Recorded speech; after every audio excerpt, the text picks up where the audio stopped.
Oi, pessoal. Sou Ediane Palhano, psicóloga clínica, perita judicial e extrajudicial.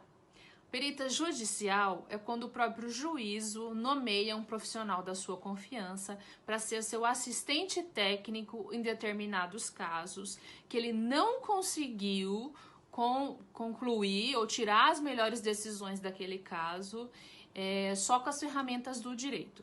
Quando são casos específicos da nossa área da psicologia ou quando tem questões muito complexas envolvendo criança, litígio, separação litigiosas, casos graves, em que o juiz tentou de todas as formas, com todas as ferramentas da área do direito, tomar sua decisão, mas ele não conseguiu porque ele não tem o conhecimento técnico da nossa área.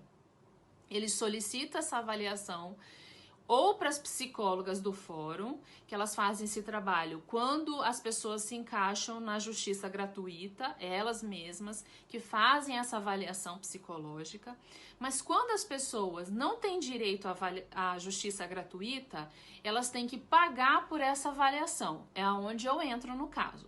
O requerente, que é aquela pessoa que entrou na justiça por qualquer que seja o motivo, é ele que vai ter que arcar com o custo dessa avaliação psicológica que o juízo vai solicitar. O juízo determina, ele escolhe os seus peritos através de algo de informação. Depois disso, a parte vai dizer se concorda ou não com aquela avaliação. Normalmente eles não querem pagar. Eles acham caro, acham absurdo, enfim. E aí começa uma outra discussão. Bom, mas aí acertando isso, aí eles têm que começam as entrevistas, as sessões. E aí eu avalio quais são os recursos que eu vou utilizar. Depois disso, eu tenho 40... Depois que o juiz me nomeou, eu aceitei e a outra parte aceitou, eu tenho 45 dias para fazer o processo inteiro. Todas as entrevistas, todos os testes, as visitas que eu precisar fazer, seja na escola, na creche, onde é que for, porque aonde precisar eu vou. Aonde eu sentir que eu tenho necessidade de ir para responder aquele quesito do Ministério Público ou do juízo, eu vou. Eu não tenho problema com isso. É uma questão minha, é a forma que eu trabalho. Não quer dizer que todo mundo trabalhe assim. Tenho 45 dias para entregar isso pronto pro juízo. Depois disso, eu posso ser chamada para uma audiência para que eu preste esclarecimentos sobre aquela avaliação, sobre aquela questão, enfim. E aí eu tenho que ficar à disposição do juízo caso isso aconteça. A frequência não tem regra, porque todos aqueles casos que não se enquadram na justiça gratuita podem chegar até nosso consultório. Podemos ser nomeados para isso, para auxiliar o juízo. E a avaliação psicológica, ela não se restringe apenas aos opções de saber sobre os testes psicológicos, que inclusive são exclusivos da nossa profissão. Ora, ele é alguém respeitado na área do direito, mas ele não entende nada da psicologia. Então, nada mais justo e certo do que ele nomear alguém psicólogo para auxiliar nesse processo. Tem um outro detalhe importante também. Quando ele faz essa nomeação, seja o juiz de família ou de outra área, ele vai elaborar os quesitos que ele gostaria, as questões que ele gostaria que fossem esclarecidas nessa avaliação.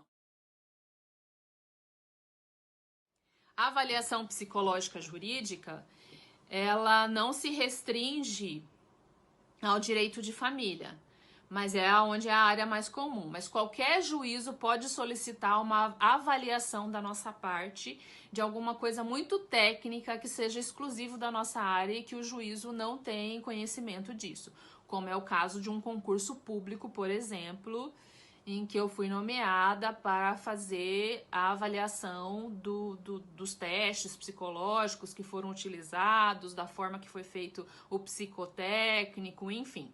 Porque isso o juiz não entende da nossa profissão, só nós que entendemos dessa área.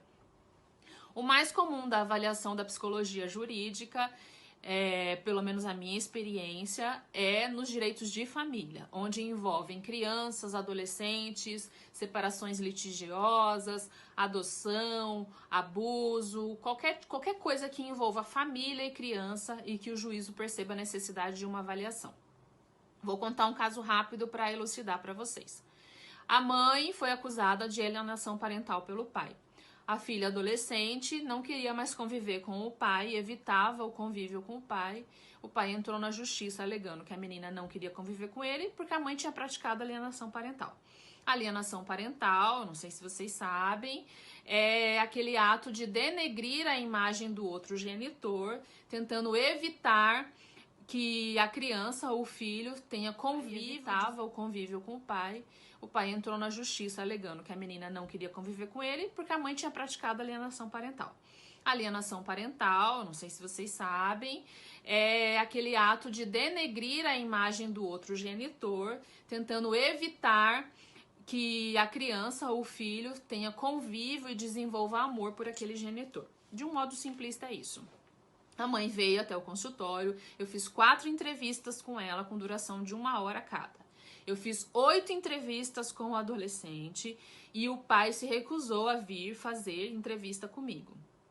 Não veio, não posso fazer nada. Ele foi convidado, não quis.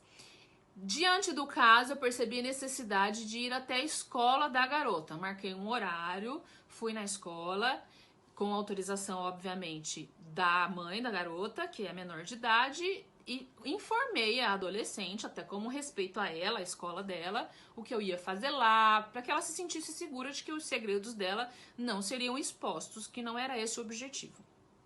Chegando lá, eu marquei horário, eu falei com a diretora da escola, eu falei com a coordenadora da escola e com a psicóloga comigo.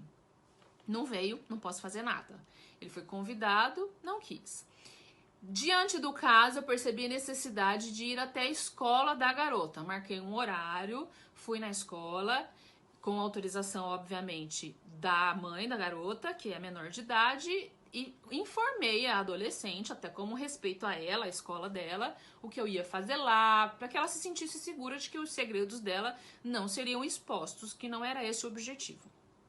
Chegando lá, eu marquei horário, eu falei com a diretora da escola, eu falei com a coordenadora da escola e com a psicóloga da escola. Fiz a entrevista com as 3, tirei minhas dúvidas, perguntei, anotei, e ainda pedi uma avaliação não, pedi um relatório da psicóloga sobre um determinado dia, um caso específico de que tinha acontecido com a garota. Eu pedi que ela relatasse isso no papel e me enviasse. Eu percebi a necessidade de ir até a escola da garota. Marquei um horário, fui na escola, com autorização, obviamente, da mãe da garota, que é menor de idade, e informei a adolescente, até como respeito a ela, a escola dela, o que eu ia fazer lá, para que ela se sentisse segura de que os segredos dela não seriam expostos, que não era esse o objetivo. Chegando lá, eu marquei horário, eu falei com a diretora da escola, eu falei com a coordenadora da escola e com a psicóloga da escola. Fiz a entrevista com as 3, tirei minhas dúvidas, perguntei, anotei, e ainda pedi uma avaliação não, pedi um relatório da psicóloga sobre um determinado dia, um caso específico de que tinha acontecido com a garota. Eu pedi que ela relatasse isso no papel e me enviasse. Depois disso, esse foi um caso, por exemplo, que eu não apliquei nenhum teste psicológico nessa adolescente. Ela era extremamente madura, extremamente desenvolta, falava muito bem, se expressava muito bem, tinha muita clareza dos sentimentos dela, das situações, da história, do pai, do que era envolvido. Então eu não percebi nenhuma necessidade de fazer um teste psicológico nela. A única coisa que eu fiz foi um questionário de alienação parental com a mãe e um questionário com ela, mas não é um teste psicológico, é só um questionário nessa adolescente. Ela era extremamente madura, extremamente desenvolta, falava muito bem, se expressava muito bem, tinha muita clareza dos sentimentos dela, das situações, da história, do pai, do que era envolvido. Então eu não percebi nenhuma necessidade de fazer um teste psicológico nela. A única coisa que eu fiz foi um questionário de alienação parental com a mãe e um questionário com ela. Mas não é um teste psicológico, é só um questionário de alienação parental, que foi incluído na minha avaliação. Então, eu tenho liberdade de fazer isso. Na minha avaliação, eu constatei de que não estava ocorrendo alienação parental. Eu escrevo isso. Na nossa resolução, tem a forma que a gente tem que fazer essa documentação. Entreguei para a mãe entregou para a juíza. Depois disso, nesse caso, por exemplo, eu não fui chamada em juízo, mas eu posso ser chamada. E aí, esse caso, a juíza leu a minha avaliação, gostou bastante da minha avaliação, ajudou demais ela a entender, porque tinha um emaranhado ali. Pai, mãe, vó paterna, tinha uma confusão ali que não ficava clara. Eu consegui perceber um pouco melhor o que tinha acontecido, relatei tudo isso. A juíza se sentiu extremamente satisfeita e tranquila para tomar a decisão dela naquele caso. Ela declarou que não tinha havido mesmo, ela concordava, diante de tudo que eu tinha exposto, que não tinha ocorrido alienação parental e extinguiu o processo e determinou algumas coisas, como o pai fazer psicoterapia, a menina fazer mais algumas sessões para poder digerir um pouco o que tinha acontecido. E a mãe também. Nesse caso, a mãe sentiu empatia por mim e depois ela veio fazer terapia comigo e ficou mais de 1 ano comigo. Então, eu acabei acompanhando o desenrolar disso e o quanto essa avaliação mudou a história dessa família. Passou um tempo, essa garota voltou a conviver com o pai, eles começaram a ter uma relação novamente. Então, a avaliação jurídica, principalmente, ela pode mudar a história de uma família, de uma criança, de um adolescente, de uma pessoa. E isso é de uma riqueza infinita. A gente tem a possibilidade de mudar a história de alguém. Isso é muito sério, isso é muita responsabilidade, e isso é muito bonito, isso é belíssimo. A gente ter essa possibilidade de auxiliar alguém a mudar a sua história de vida. As principais dificuldades incluem talvez aquilo que é comum à nossa profissão, que é a responsabilidade de decidir a vida de uma pessoa, avaliar uma criança, uma família, uma história de vida, tentar ser os olhos do juiz para aquele caso, tentar entender, escutar o que não está sendo dito muitas vezes, a responsabilidade do que vai ser feito com a nossa avaliação, o quanto aquilo pode mudar a vida de uma pessoa, de uma criança, de uma história. Isso é muito desafiante. Um outro desafio é a gente acabar sendo obrigada a entender os termos técnicos da área do direito, que não são comuns a nós, né? Nós não estudamos direito, eu sou psicóloga, mas que com o passar do tempo a gente é obrigado a entender. Quando eu sou nomeada para fazer avaliação de um caso, eu tenho direito, eu recebo uma senha daquele processo para eu ter acesso ao processo, eu leio o processo inteiro, até para eu dizer para o juiz se eu vou aceitar aquele pedido, aquela nomeação de fazer aquela perícia. Se eu tenho capacidade técnica, tentar ser os olhos do juiz para aquele caso, tentar entender, escutar o que não está sendo dito muitas vezes, a responsabilidade do que vai ser feito com a nossa avaliação, o quanto aquilo pode mudar a vida de uma pessoa, de uma criança, de uma história. Isso é muito desafiante. Um outro desafio é a gente acabar sendo obrigada a entender os termos técnicos da área do direito, que não são comuns a nós, né? Nós não estudamos direito, eu sou psicóloga, mas que com o passar do tempo a gente é obrigada a entender.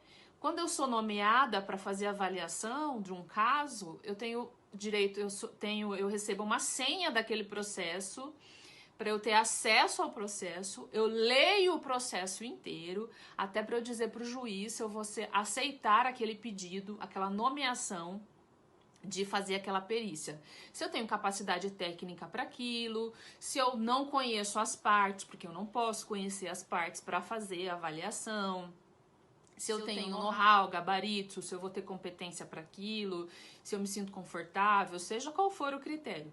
Eu tenho o direito de não aceitar aquela nomeação do juiz. Eu posso gentilmente dizer muito obrigada, mas eu não vou poder ajudar o senhor juiz, né? Ou se eu aceito o caso, aí eu tenho que cumprir todas as regras da área do direito com relação aos prazos para protocolar as coisas, entrega de relatório, a forma que eu entro no processo, as coisas muito técnicas, mas que só o tempo e a experiência vai dando pra gente. Mas nada que a gente não consiga aprender, e vira e mexe eu ainda tiro dúvida com alguém da área do direito, quando chega algum caso novo, termos técnicos para mim que eu não tenho conhecimento.